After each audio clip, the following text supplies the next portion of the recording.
The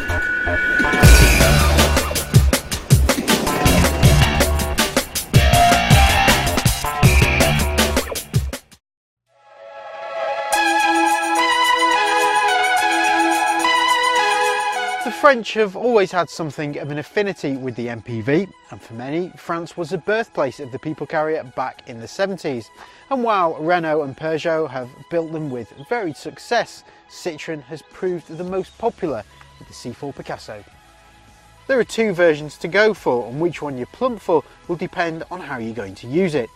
The standard C4 Picasso is a spacious 5-seater wrapped up in an MPV body style.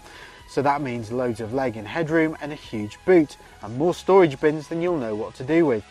But if you're looking to move people as well as items, then this Grand C4 Picasso is the one to go for. You can tell straight off that the styling of the Grand C4 Picasso is a bit stand out from the crowd. The headlamps sit in between the chrome nose plates and are separated from the daytime running lights and fog lamps. Its looks are certainly futuristic. And all that's carried through to the interior too. I mean, just look at this dashboard. All the driver information is housed in the middle of the centre console rather than directly in front of the driver. And the steering wheel is just awash with buttons, which is a bit confusing to use on the go. The driving position is fully adjustable though, so at least getting comfortable is easy, and visibility is excellent thanks to these really thin A-pillars. One of the key plus points for the Grand C4 Picasso though is the number of storage bins scattered around the cabin. I mean literally all around the cabin there's spaces for bottles of drink, bags of sweets, phones, all sorts. It's the same in the back too. In the middle each of the seats slide and recline independently, meaning each of the passengers can adjust the seats to what best suits them. The outer seats flip up and slide forward to allow good access to the third row. Space is a bit tight in the third row though, with only limited legroom, but it is slightly roomier than the Kia Carens and there's excellent headroom.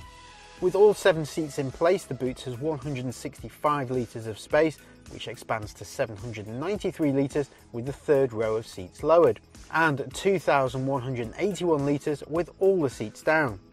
There's a choice of a couple of petrols and 3 diesel units. The entry-level petrol is a 3-cylinder PureTech 130 that will do the 0 to 60 dash in around 11 seconds. A more powerful 161 brake horsepower 1.6 litre turbo is a couple of seconds quicker, but is only available as an automatic.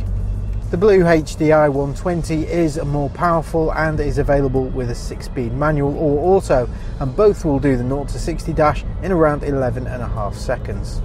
The Blue HDI S&S manual is one of the few 7-seat MPVs that will return less than 100 grams per kilometre of CO2, which makes it road tax exempt, and it will return an average fuel economy of 74 miles per gallon. Generally across the board, the Grand C4 Picasso is frugal. Even the most powerful diesel will return 72.5 miles per gallon while emitting 102 grams per kilometre of CO2. The THP 165 petrol is the one to avoid if you're looking to save pounds at the pumps, returning less than 50 miles per gallon. On the road, the Grand C4 Picasso is more geared towards comfort rather than excitement. The ride is soft and it does a great job of soaking up lumps and bumps in the road. The offset of a comfortable ride though is it tends to lean around the corners. If you're in the market for a well-equipped, spacious 7-seater, then the Citroen C4 Picasso should definitely be on your shortlist. Citroen's big MPV has always been a good choice, but the new one just takes it one step further. It offers great value for money, excellent running costs and equipment levels that would shame many more premium rivals.